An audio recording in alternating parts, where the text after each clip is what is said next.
Interesting. That felt like it wasn't playing sound. Anyway, hello everyone, and welcome to today's stream. A bit lower energy currently as well. It's earlier in the morning for me, and we'll see that hype up as time goes along. But anyway, today we do have an NGS Nexus Division game between Caffeinated Knights and Gen.M Esports. I've literally just changed scene to the same scene. I'm onto it today. Right, let me just give over the correct screen. Right. Things are being very interesting for me today. Here I'm having technical difficulties for no good reason. But that's okay. We just roll with it. We do see that Caffeinated Knights did ban out the map. So Battlefield of Eternity and...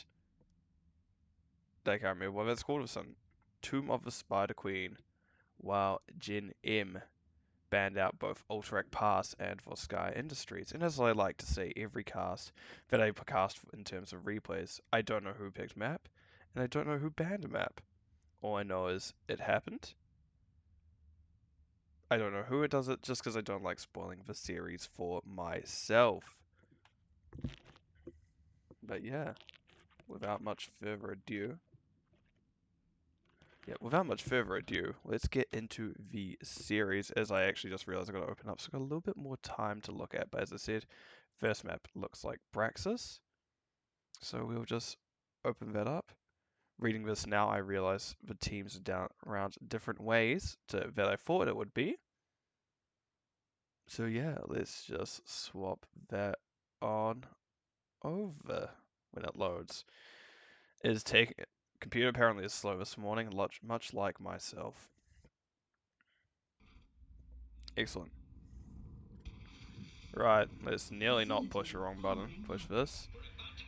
And then let's go. Hopefully someone can confirm if I am audible, just because I did have what seemed to be a technical issue earlier.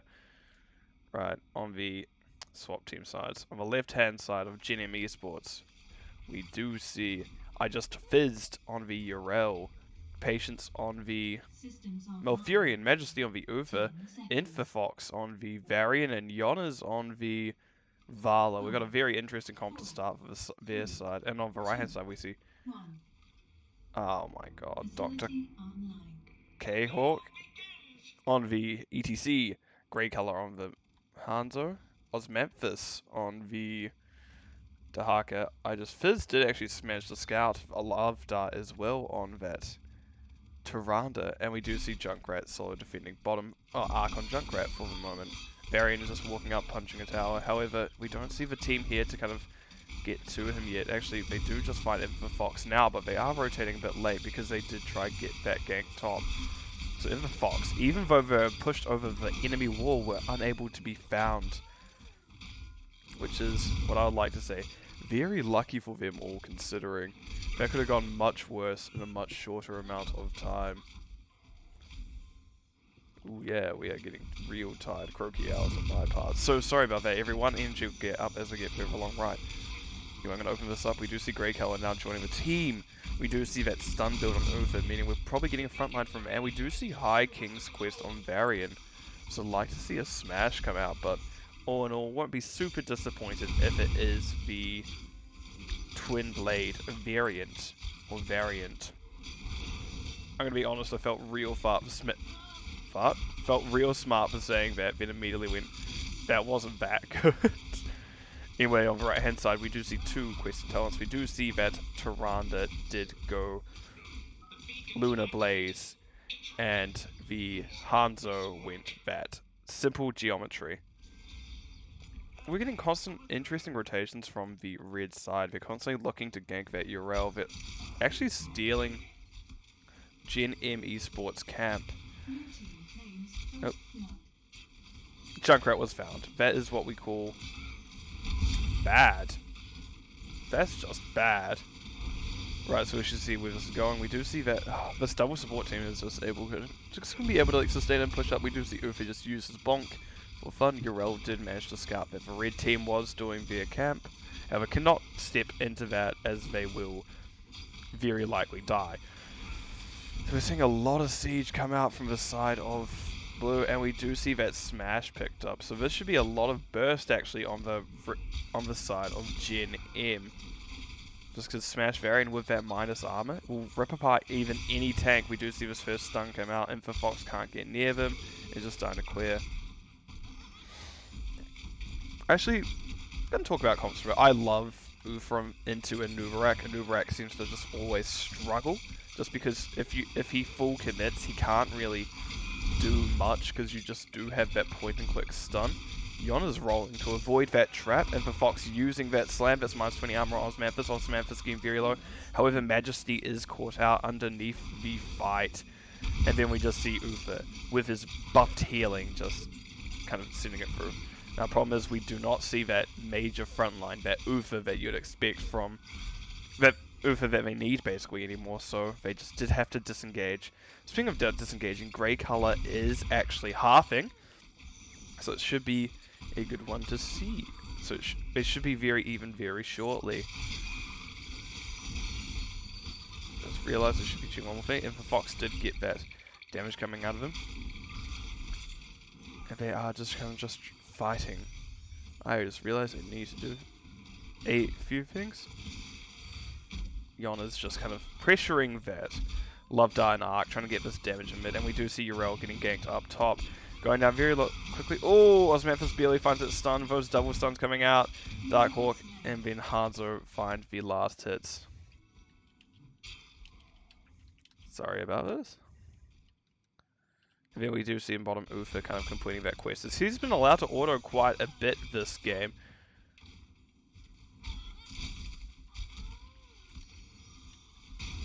We do see Fox hitting Osmanthus up top, trying to get that extra damage out of him. Thinking about the smash, and we do see, yeah, that is very much in the smash range now. We do see that minus armor coming out of them, however, they're fast enough to get away. And for Fox, wisely stepping around that Junkrat concussion mine. That is now a 5-man bot, as we do see that is Varian getting very much bullied. He nearly got body blocked in, but was able to get out. Yrel, why? Okay, there we go. I was like, why is it not capping?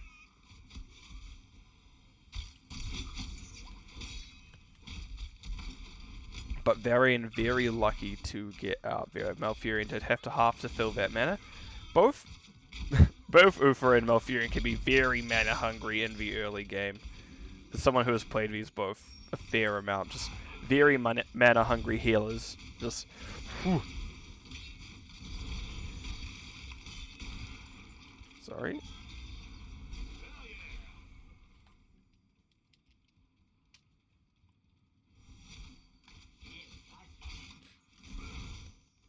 We do see this camp pushing in for this side of...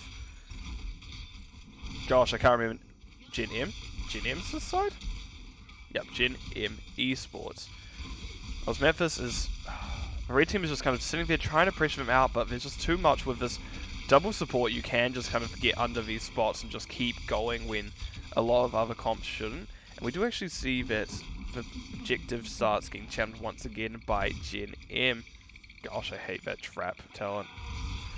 Varian goes very deep, which without his team does get hit by a triple stun. Uther, however, does stun Osmanthus, trying to help if the Fox get out. Grey color uses that scatter arrow, but does not find the kill. If the Fox going in very low, Yonas has to roll out, dodging that stun. We do hear Smash going onto Love Dart. Love Dart gets a little bit of heal off him, however goes down to the Moonfire. Fox can just save time and time again between Painches and Majesty. That sustained healing, burst healing combo is just slightly too much for the damage structure of Caffeinated Knights to deal with, as we have so much poke and so much kind of intermittent burst damage that really Gen.M just can deal with it. They can sustain it. They can basically heal up all the damage that comes out and have still necessary healing for the next kind of a volley of damage, so to speak. So yeah, under most circumstances, I think the comp of Caffeinated Knights is great.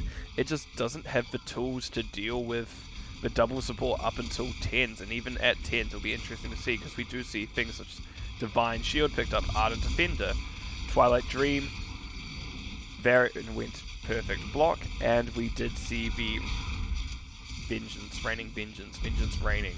The stun Vala, Twilight Dream comes out, silencing 2 of them, and that was the EC going down as they're quite aggressive early on.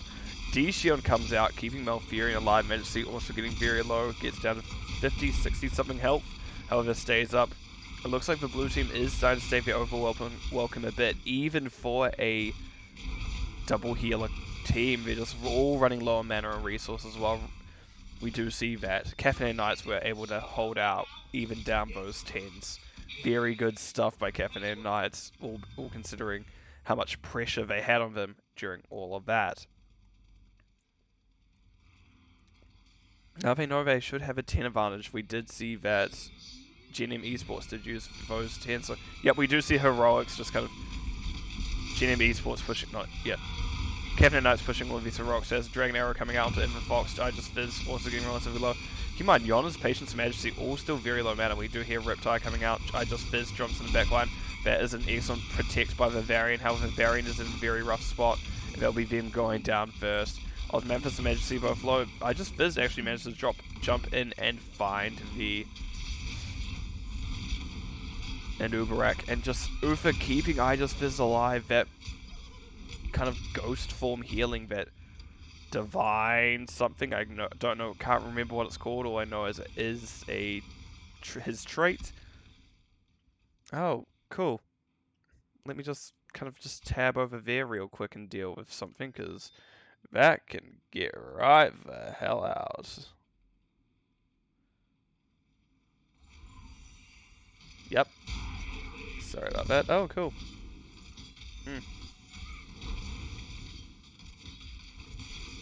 Sorry about that, just had to deal with some follow bots, it looked like, in the chat. Love when that one happens. We're getting warning pings. Ark has to very much finish this off now, and they managed to. As the 4-man of Gen.M were just kind of floating around, ready to strike. Fortunately, that saw that in a lower energy time, but good to get that out of here. Getting a lot of warning pings. Ufa sees that trap and does choose to leave that bush just because it will chase him out eventually anyway. We do see Majesty to go that Divine Radiance one. Oh, excellent point blank arrow from Grey Color getting the enemy team off him. Jonas gets double stunned and that'll be them going down first. Very good first pick for the team of Caffeinated Knights.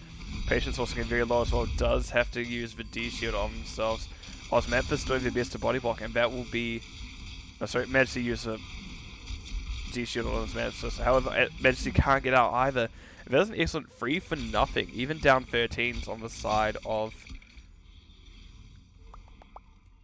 Caffeinated Knights. Excellent play, and we do see Yrel did manage to take this front fort, is halving out of danger. Meanwhile, boss play is happening in the middle by Caffeinated Knights. There's not really much that Gen.M can do currently. They can really just stop the objective. We do see that Varian has done that, but they can't stop the boss. So we see them back out, and this is likely to be objective being channeled once again by the... Nope. It's being channeled by the blue side. Varian, and for Fox, do excellent dodge on the tank. I realize I've just been saying names, not really getting them right. Then Varian, no. Bit too aggressive. Oh.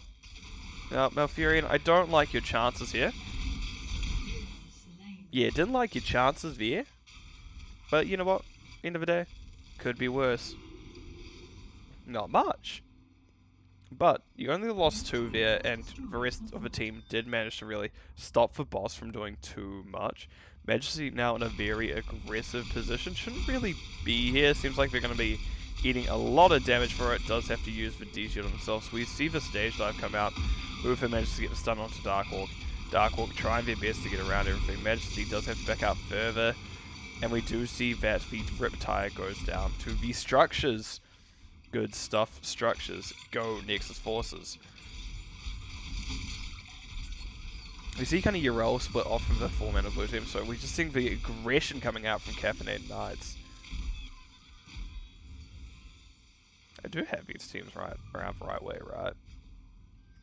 Welcome to... I really should check this. Excellent, I do. Sorry about that. We do see once again these large rotations coming out, we're just getting a game of ring around Varosi basically.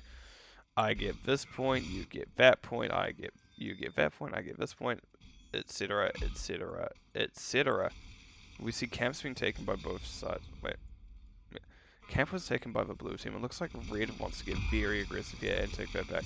Varian does get web wrapped once again. Oh, excellent sleep route on the Malfurion, meaning so Varian didn't die. However, Ufa will. That is the extra Dragon Arrow coming out, followed by the Malfurion. Actually, Twilight Dream means that ETC will die. This suddenly is an even fight, more or less, but an even fight. Technically, that Gen.M do still have these kind of two frontliners off, except Junkrat with that trap build just being such a nuisance. And Osmanthus burrows out, Junkrat meanwhile taking the bottom objective, but however, that doesn't even get that much percent on it as the side of Caffeinated Knights were able to flip it almost immediately. Very good stuff. Camera work is sometimes shoddy, but let's just watch this objective. Osmanthus flips it. The rest of the team wasn't with him. If he was pushed onto by the 5-man of Gen.M, that could have been disastrous actually for him. However, fortunately, he did not have them rotate on him. And this is turning out to be one of the longer Braxis maps at this point. We're just about hit 16s. We're hitting the 14-minute mark. So it's very interesting to see both teams kind of still looking in a very equal spot. And relatively healthy considering that this is known as one of the most snowballing maps. And I like that the blue team decided to disengage here. Being down 16s is probably not the best idea. And yeah, they're just playing it safe, waiting out those 16s. But we do see the rest of... Sorry, Caffeinated Knights rotating down. And Urel getting that 16 so from. So we see things such as Benediction come out. Benediction, such an important talent. Honestly, one of the best talents. We do see Osmanthus was getting stun combo, but got hit by a root somewhere through all of that. Junkrat traps, what a surprise. Urel doing their best to kind of stay on that line, but she does pop that Art Defender. Eats a lot of damage for it. Keep in mind, Darkhawk is the stage dive, not the mosh pit. Oh, good Divine Shield by the Ufa, meaning they're able to stay alive just a bit longer. Varian manages to find the Tyrannus. There's all the healing gone from the side of Caffeinated Knights. And we do see Grey Kellen out of position. Osmanthus doesn't quite have anyone that can really catch up to them. Don't get me wrong, the blue team is definitely trying, and then we find that Vala did actually get the Anubrak at the end, while ETC a bit lower as well. Urel just trying to get on top of him, as we did see that percent damage Righteous Hammer, I believe. Yeah, percent damage Righteous Hammer, but pings are on Core. Core is falling pretty quick now. Oh, not the quickest. Darkhawk and Ark trying their best to defend it. It's down to 20. Yeah, we do feel that coming in. And that will be the Junkrat going down. Ufa is soon to follow, just getting that healing buff, and that will be GG called by both sides. Welcome, Joshua Scott, to the channel. Right, my throat is feeling great, but let's just change it over to the game summary screen. Let's have a look at what's up, eh? Double healer, man. Love it. Mainly because Ufa's in it, but I love it. That we just saw them able to kind of press into spots that they shouldn't be able to just because they had so much sustain. And as I said, into the damage structure of like Junkrat and Hanzo, especially in that early game, it kind of just was a bit too much for the damage to overcome for a bit. We did see an excellent mid-game kind of comeback being mounted by Caffeinated Knights. However, it wasn't quite enough to push through. Yeah, low damage offlane EC. That is exactly correct. Was eventually going to mention that, but just looking at the 4-man alone, we do see that it's kind of almost a bit countery in terms of the comps. That very much the side of Caffeinated Knights had one idea, while the side of Gen.M Esports had another. We did see that, yeah, as I said, we did see that in the end, Caffeinated Knights did actually have more kills, and that's just because in the mid game they kept finding 2 to 3 kills per fight. However, just in the end, it did go in the favor of Gen.M Esports. As you see, Ufa was the one who died the most, and killing Ufa isn't necessarily a good thing in some instances just because of his trait giving that bonus healing. Right, and as said, that ETC did have that lower damage. Sure, they did have a wave clear of Echo Pedal, but without the, I can't remember what talent it is, but it's like the auto attack talent at 7, which kind of really adds that extra kind of bruisery auto attack damage. You don't really have enough to kind of deal with something such as Urel, someone who can fight pretty hard. Other than that, nice to see a Smash variant for once. We usually see Taunt variants within most divisions, really. We usually see the Taunt variant being used far more than the others. So it was nice to see this change for once, just adding that extra burst. And Osmanthus on the Anubarak definitely did feel it throughout the series. Other things to note, really. I was just interested in the Holy Shock. You don't really see it much on Ufa if you don't go Q at 1.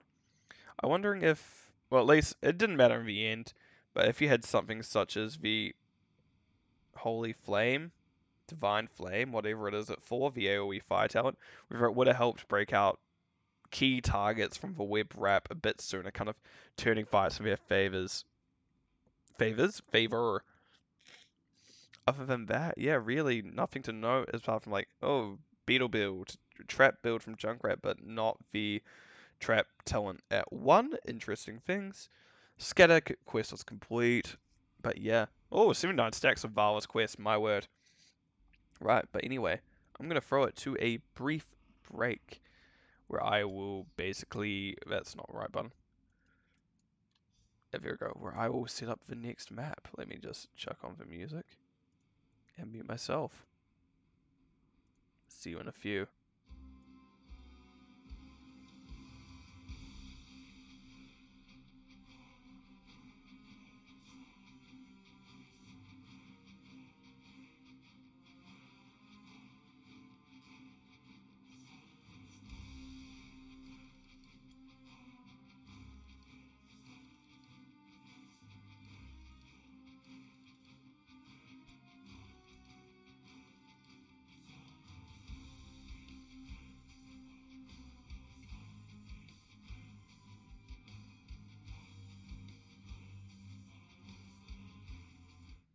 As we see, as I come back without even just saying, oh, I'm back. No, but as we see, we are now up to a Dragonshire map.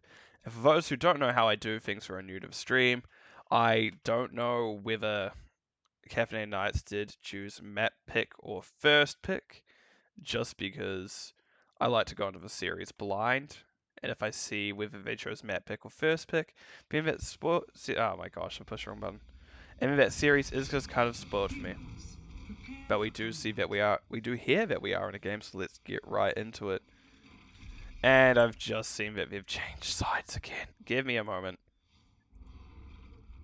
Excellent, thank you, Majesty, saying that the side of Caffeinated Knights took map pick.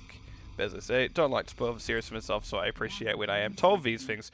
Right, anyway, on the right hand side of, no, we started with Gen.M last time, so let's start with Caffeinated Knights. On the side of Caffeinated Knights, we see Darkhawk on that Fellstart of Memphis on the Diablo, Grey Color on Hanzo once again, Love Dart on the Brightwing, and Arc on the Rek'Sai. I really know what that hero's called, I play him. We see Yonas on the Tracer, and Infofox on the Joanna. I just fizzed on that Chen, Majesty on the Sylvanas, and Patience on the Stukov. Okay, good to know. Thank you, Majesty.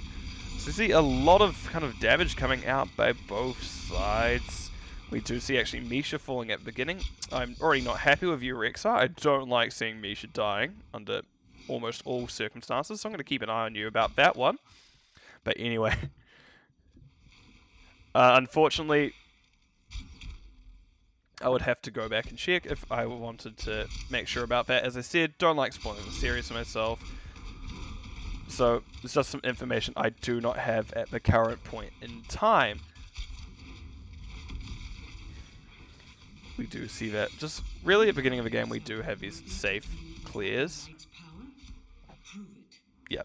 I know a lot of the game is to do with when you do see that kind of when things are locked, how, like, what was banned in certain times. But as I said, just because I do these via replays, it's very hard for me to tell that sometimes, almost all the time. We do see Jonas looking to kind of invade Darkhawk. Darkhawk maybe a bit nervous seeing that Tracer just start to walk up to him. However, Falstaff is known for that point and click damage, that W. So Tracer was a bit hesitant to really step in. Osmanthus does go in for Jonas, but however is unable to find a wall stun or anything such as that.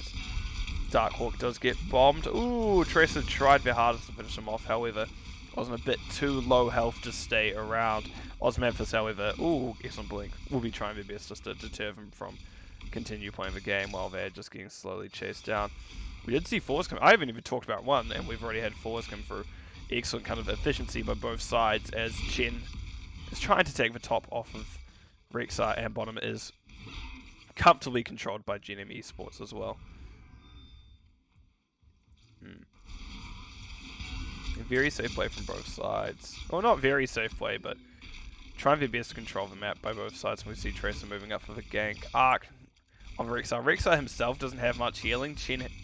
Not Chen. Misha does. Chen does. Rexar does not. But we do see how the bot has been basically taken over by the side of Caffeinated Knights. We see Jonas come back in, trying to just pressure out Love Dart. Chen getting actually pretty low here in the long term. Does use that. Oh, I can't remember what it's called. Kick? The low sweep? I'm not sure. Oh, Rexar. We did see that Diablo went down in mid thanks to that Sylvanas chase. Tracer did go up to try kind of channel this, however, didn't get it in time. We heard phase shift coming out onto grey colour. Excellent stuff. I'm going to quickly run over the soft file. There's a less happening. We do see that there was Gathering Storm coming out from the Birdman. We do see grey colour getting dove on by... Ooh, that was a lot of damage coming out onto grey colour in a very short amount of time. Very good that they did manage to survive that. I think it's not was target breaks. Hanzo, Rexar went for Hunter Gatherer quest, trying to get that tanking this up. Osmanthus actually comes as well. We do see Falstad here. That's an excellent flip. I just being make sure we get back in. However, they do have that kick, that jump to get out, and they do so. And nearly let Misha die again, Arc, I swear. Not gonna be happy. But yeah, we do see just these rotations just trying to outplay that other offlaner. Yana's getting pressured. And that is a Tracer going down as she is left alone to defend against just a Rexar, and the rest of the team were close by. Alright, let me just briefly mute myself while I have a cough.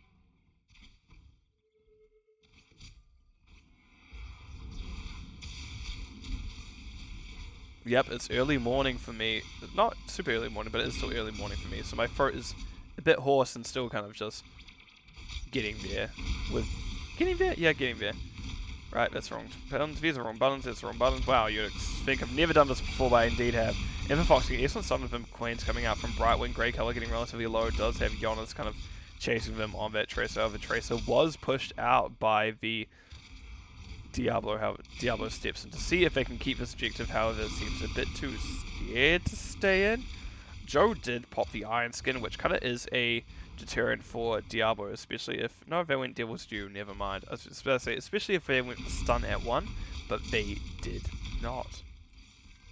Yep, just charge and push. Yep, getting the Siege Giants into this tower range just to make sure that it can shoot them down. Osmanthus pushes up. We do see them getting hit by both Patience's W and the stun from Osmanthus. Or will Joanna's Iron Skin last long enough? It does not. And that'll be Joanna going down. Just double check a few things. We do see that Fire Stomp into actually Malevolence on Diablo.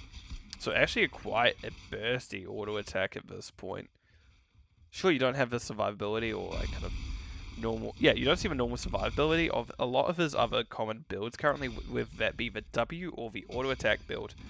But Malevolence is actually a very underused talent, I feel, considering it does just so much extra damage. And that is Love Tart getting the first Dragonite for Caffeinated Knights.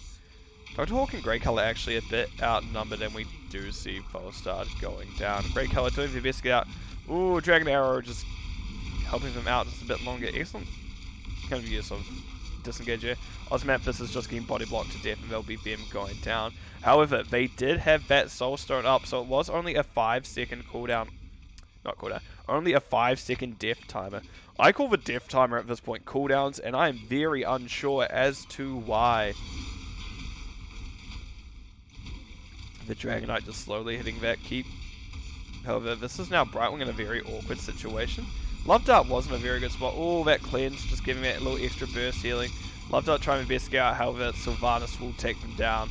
They just stayed in for a bit too long. Mind Control comes out on Diablo. There'll be Diablo soon to follow. Sylvanas is actually showing to pull off a lot there. And just interesting note, we did actually have that Mind Control. Sylvanas then picking up the... Don't get me wrong, it's a team benefit. But then we did see that Rexar kill in the end. Right, I'm going to bring this up very quick so I can just talk about the 10 talents. We do see on the side of Caffeinated Knights, we did have Unleash the Boars, Gust, APOC, Blink Heal, and Dragon Arrow, which is the stun. Which I still think Dragon Strike should be the stun, but sounds far better while Dragon Arrow should summon the 2 dragons. That's just my opinion. And on the right hand side, we do see that Sylvanas with Mind Control. Joanna went Falling Sword. There was massive shove coming out from Stukov. Storm Earl. Tracer is dead. Storm Earl Fire from Chen. And a very low Brightwing. Nope, Brightwing is fine. Charge manages to find the Sylvanas. Sylvanas very low, but not quite low enough. And the last thing to note is that Quantum Spike? It's not Sticky Bomb by the Tracer.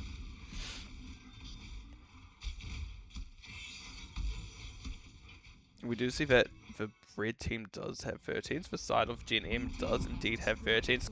Gosh, I always get so thrown off when teams swap sides between games. Because I'm just looking at it now going, yes. So I'm just like trying to remember which team is which side. But we see a big fight coming out. Fizz actually gets polymorph. Eating a lot of damage, at least does have that up. And they do get that Storm Earth Fire off in time. Basically getting rid of all that damage. And managing to get rid of Diablo as well. Run, Misha. Run, Misha. Misha's fine. Don't worry. The bear lives. Infant Fox getting very aggressive here. I think Blue kind of scatters, expecting the tank's team to follow in not too long. Sylvanas making it very clear they have Mind Control. Mind Dart looking in, just making sure what's happening. Yeah, didn't fully commit. Shouldn't have. Very good play by both sides. Currently, they're just respecting the other team, and it means that there isn't a lot of... Okay, there isn't quite a few kills, but it could have been much worse at this point in time. Speaking about respecting the other team, it looks like that, well, they haven't quite. Darkhawk does manage to get out. Diablo does charge onto the unstoppable Joanna, that Iron Skin being popped. So actually, a few doesn't.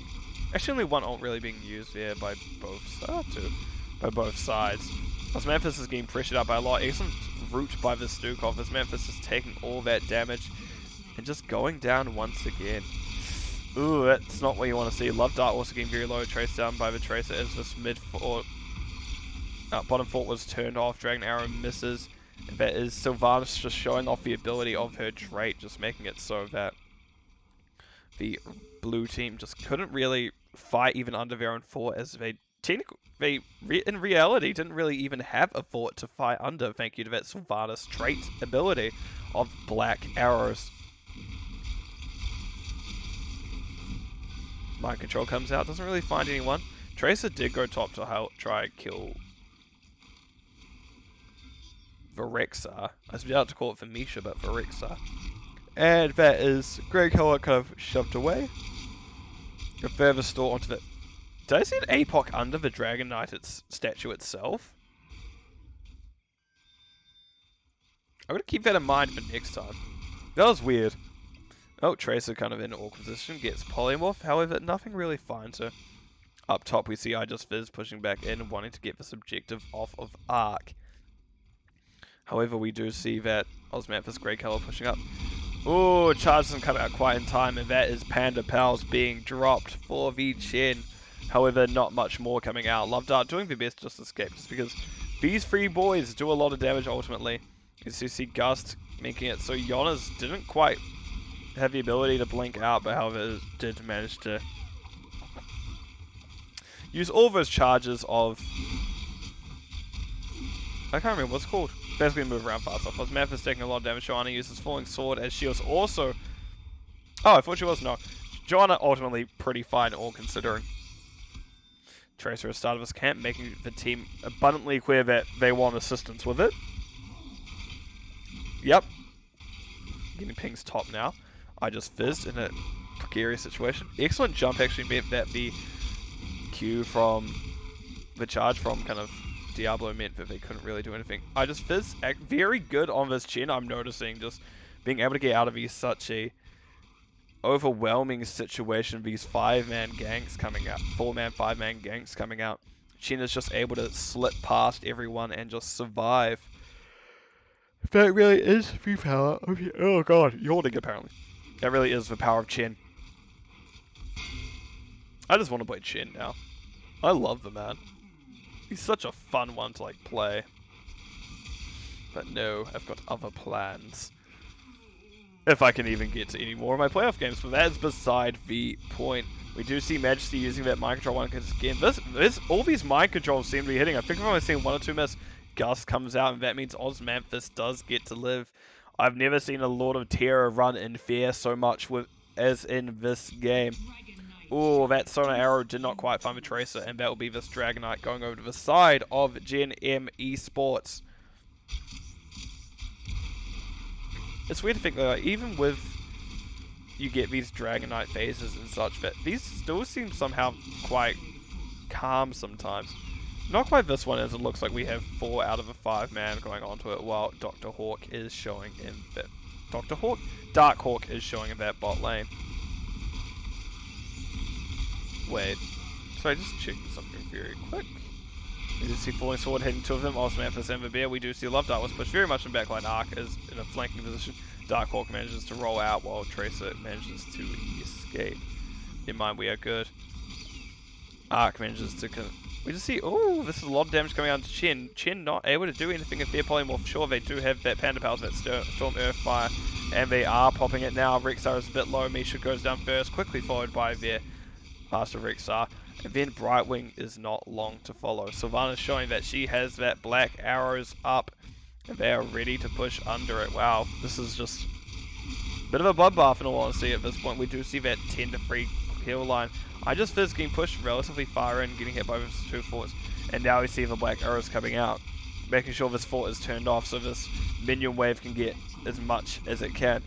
Grey Color did kind of just throw 1 Q at it and it disappeared, but yeah, they did get that keep. I called it a fort before, it is indeed the keep, and it looks like they are planning to take the Bruiser camp of Caffeinated Knights now, and hopefully that means they should be able to start working on taking this top building. Excellent dodge of that Hammerang. Is it called that still? I don't know. But we do see... Oh, that Night Camp did push onto here. Would have liked to see a little bit more aggression, but ultimately I understand you don't want to be caught behind gates with only 1 escape route. I was like, look, you're ahead. You can afford to throw. Very bad influence. Don't listen to what I say half the time, because I'm like, look, you could do that. It's not the best idea, but it'd be really cool if you did. And that's just peer pressure. That's something I don't really agree with. Anyway, you do see just kind of a team of Gen.M just kind of floating around, just kind of making sure they knew what they are really looking for. Just getting that wave clear advantage up and making sure that they do have those 20s, which we do indeed. Some crew come through. I'm going to take a guess before I even open these stats, as I was not looking at the game for a brief moment. I was like kind of focusing on other things. Yeah, I'm going to open this up, and there is going to be a Dark Lady's call. Well, this Withering Barrage, not what I was expecting, but pleasantly surprised. We do see also Falling Sword upgrade of Heaven's Fury coming out from Joanna. Shove, the massive shove upgrade. The push comes to shove coming out from the Stukov. Nope, not even guessing these ones. Elemental Conduit and get stuff from both the Chen and Tracer, respectively. What the? What? Where did that happen? At the Sea Giants? Oh, Falling Sword comes out, kills the Hunter as well, and there's an excellent stun. Ooh, Sunstroke coming out onto the Diablo. Diablo trying their best to get out. Love Dart, same thing. However, they will be taking the brunt of the damage by Sylvanas, and there'll be a free man kill for the side of Caffeinated, Gen.M Esports. And this looks like to be an end call, as Chen is popping that upgraded Panda Powers on it, and that is GG called by Grey Color, and that will likely be it. His core is actually falling very fast. Free Catters and free Sea Sharks on top of it. This is a bit too much, and that'll be the game. And the series going over to Gen.M. GG. Yes, I yawned. My biggest yawn I can do. Alright, let's just talk about this map just before we talk about the series as a whole. That's still that. Right, we did see that I was like talking about healers first. Brightwing and Chen, actually not Chen, wow, I'm just calling Chen a healer. And Stukov very close on healing all up, however, I like this build a lot. This is a build I use quite frequently, and it just has a lot of burst for something that traditionally a lot of people see as a sustained healer. That Biokill switch telling it 4 actually adds 30% extra healing if it's on at least if it's popped on at least 3 heroes, so it does actually do quite a chunk. While Brightwing sure does have that phase shift and such, we didn't see them really. It did save quite a few people, don't get me wrong, but sometimes just between phase shifts it didn't feel like there was enough, and we were caught out in a few interesting situations. I did still very much like the comp from Caffeinated Nights. I will talk about that before I talk about the winners comp. Just as I love Rixar, fun man to play. I love Brightwing, fun to play. Felstad, fun to play. They've all got very fundamentally good heroes that are fun to play. Hanzo and Diablo together does actually quite a lot. Hanzo, if they hit a Scarra onto as Diablo has to push people into walls to really get their stuns off, and Hanzo can follow that up with a scatter arrow, making it so that basically almost all 5 arrows can guarantee hit a hero, and that can very much do a bit. And we did see it happen once or twice, I believe, or maybe it's just a scrappy team fight. But yeah, Hanzo in these kind of smaller areas, and Diablo in these smaller areas as well does a lot. Same for Felstad. I'm wondering if they got to 20s and you did see that wind tunnel come out, how this could have changed. However, Diablo was just a bit bullied in the mid game there, just seeing them kind of get a bit of chain deaths as they didn't have their soulstone up, kind of showed that just kind of how not weak, but how Diablo can be so tanky up until he loses his soulstone, but after that he can be very flimsy, it feels. Other than that, we do see. Yeah, let's just talk about the other comp for a while. We do see Sylvanas. I love Sylvanas as a hero as well. That it's such an interesting hero design with the extra damage on free stacks, and they did so much with that chase down. And actually, almost all the mind controls hit. And yeah, as I said before, I love Stukov, one of my favorite healers for that reason. Chen did very well not to die that game, considering how many gank attempts were made on him with multiple members of the side of Caffeinated Knights. Just Chen is a very slippery customer, and we did see it pay off in the end. And Tracer was the interesting pick that kind of I had weird, like, hey, okay, this is an interesting one. Let's just see how it pays off first, and it definitely showed it did. Just the chase down, and the pulse bomb. It's kind of really shone in some stages of this game. Brief look at talents. If anyone's interested in the build and such, things that stood out to me was I was not expecting the Withering Barrage. You typically see if they go Mind Control Dark Lady's Call, just because it does make it a 15-second cooldown, I'd like to believe. I'm pretty sure it's 15-second cooldown on the Mind Control, but each their own. I can't really say much because this build did win, and we do see that percent damage at 1. Joanna nearly got to 50 stacks on her Laws of Hope quest, which is very good stuff. Tracer did grab a Sticky Bomb. I don't know much about Tracer, so I really can't give too much comment. I do know that this heavy hand, is it good heavy hand? Sorry, bullet spray. This kind of auto attack build does kind of do well under a lot of circumstances. So we did see it work here. Right, there's something else I was like, what do I miss? Oh, Chen did go Storm Snout Secret Recipe because he did have 2 targets to kind of hit those abilities on. It means that if he hits one target, I believe it's 5% healing, 3.5% healing of max health. So with those 2 targets of both Rexar and Misha, if you hit them both with a W or the other W, that is a 7% heal, which isn't really something to sneeze at, really. Oh, that's right. Diablo. Diablo went Malevolence. This is not a talent I see very often at all, because you usually see the auto attacks reduce the cooldowns of Q and E, or the W talent, where W is put back on, where W cooldown is reset if you get the flip off. So it was interesting to see Malevolence, and we did actually see it get one of the kills, I believe, just that last little burst. That 211 extra spell damage is actually sizable.